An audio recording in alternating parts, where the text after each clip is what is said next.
guys. So, kita mo ni guys. So, ano na akong lutoon guys. Karang ko ano balik. O nga. Muna akong ihinuso sa magluto ko hashi pamusi. Tapos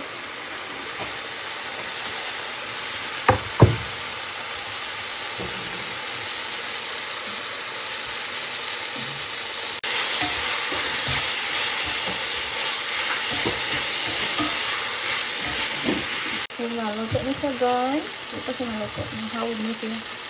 Sinibutang yung ating beef. Ating butang ang beef. Dito ka kaluwa guys. Sumala kang gamit. Napay isa ka po anak o. Ito luwa. Beef.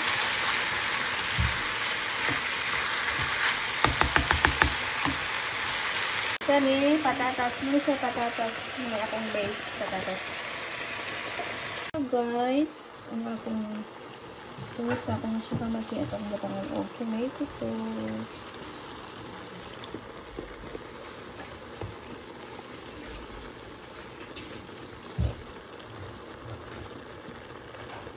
That's it. Luto na siya guys. Mahal na siya. Simple ka kasi. Nagkaharin mag-asin. Kanita. Wala.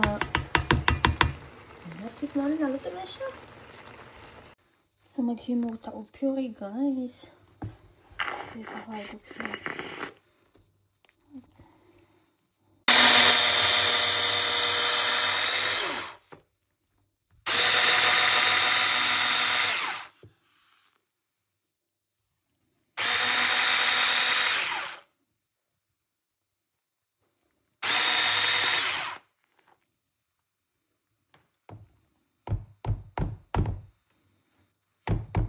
So, to meat, guys, we have to transfer it here.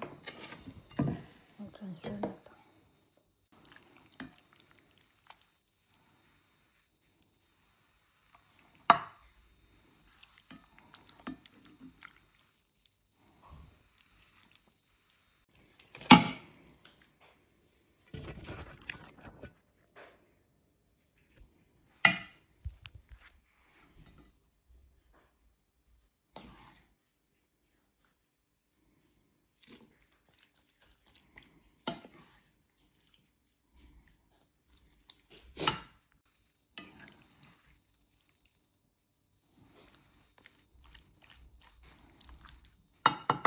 So, muna siya guys. Ito na siyang ibutang sa linera. And then, we will put the fromage, saka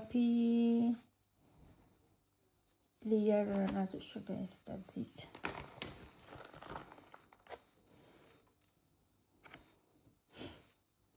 Okay. Then, we can put now our puree, potato puree. Put na ito na siya guys.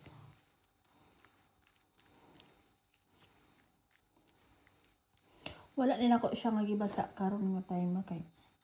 Wala ako gid creamy kay mas ganahan ko murag kuan. So ana na siya guys, tara ang meat sa ilawom, inyang patatas na puree, and then I will put like cream sa taas. We will put cream.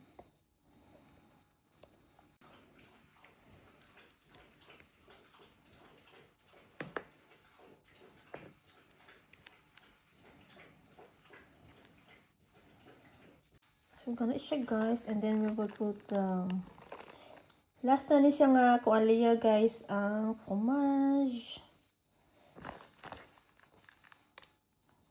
Heavy dyan na siya kaya nga pagkaon guys. Muna siya gi-request ni Chloe. Lagi kay kanunon daw kung siya o kuan na siya farmachi. So, ako siyang gihimuan. Good for one week na niyang kauna niya guys. Sila si Matthew. Kaya bugat mo ni kayo. On the whole bed.